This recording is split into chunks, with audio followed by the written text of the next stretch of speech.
Men Liberation present 4 reasons liberal women are single and miserable. Here's the startling truth that nobody wants to talk about. Liberal women are experiencing record levels of unhappiness, and the reasons might shock you. While society celebrates their achievements, there's a hidden crisis brewing that's affecting millions of women across the country. Today we're going to examine 4 specific factors contributing to this phenomenon, backed by real observations and cultural trends that paint a concerning picture. Before we dive in, let me be clear about something. This isn't about attacking anyone's political beliefs or lifestyle choices. Instead, we're examining patterns that researchers and social observers have identified. The goal is understanding, not judgment. We're looking at how certain cultural messages might be creating unintended consequences for women's well-being. The first reason centers around welcome. Please hit the subscribe button. Around biological reality versus cultural messaging. Here's what's happening. Many women are receiving advice to prioritize career advancement and personal exploration during their 20s and early 30s. The message sounds empowering on the surface. Focus on yourself, climb that corporate ladder, travel the world, find your identity through achievement and experience.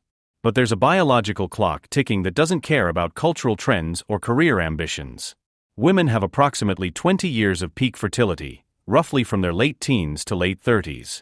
Unlike men, whose fertility remains relatively stable for decades, women face a much more restricted timeline for starting families. What we're seeing now is a generation of women who followed the cultural script perfectly.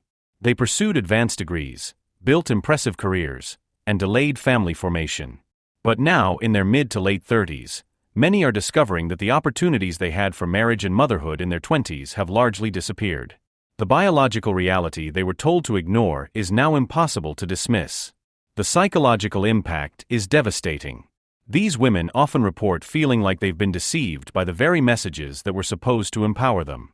They're watching their fertility decline while desperately seeking partners and considering expensive procedures like egg freezing, hoping to buy time they no longer have. The second factor involves the fundamental contradiction between feminist ideology and female biology. Modern feminism often presents women's bodies as obstacles to overcome rather than aspects of their identity to embrace. This creates what psychologists call cognitive dissonance, where your beliefs conflict with your natural inclinations and physical reality. Women are essentially being coached to reject their own biology. They're told that wanting marriage and children represents weakness or oppression. Meanwhile, their bodies and often their hearts are pulling them toward family formation and nurturing relationships. This internal conflict creates significant psychological stress. The statistics on mental health among single liberal women reflect this struggle. They show the highest rates of mental illness compared to other demographic groups. When you're constantly fighting against your own nature, when you're told your natural inclinations are problematic, it creates a profound internal division that affects mental well-being. This isn't about saying all women must want marriage and children, but rather acknowledging that many do, and current cultural messaging often makes them feel ashamed of these desires. The third reason involves career expectations that set women up for frustration. The dominant message tells women that success means having a career identical to a man's career. Anything less is considered failure or oppression. This creates an impossible standard because it ignores fundamental differences between men and women, particularly regarding family formation. Men can pursue linear career advancement throughout their 20s, 30s, and beyond without the same biological constraints.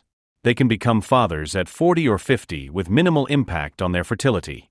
Women don't have this luxury of time. The pressure to match male career trajectories during prime childbearing years forces women into an untenable position. They're told they can have it all simultaneously,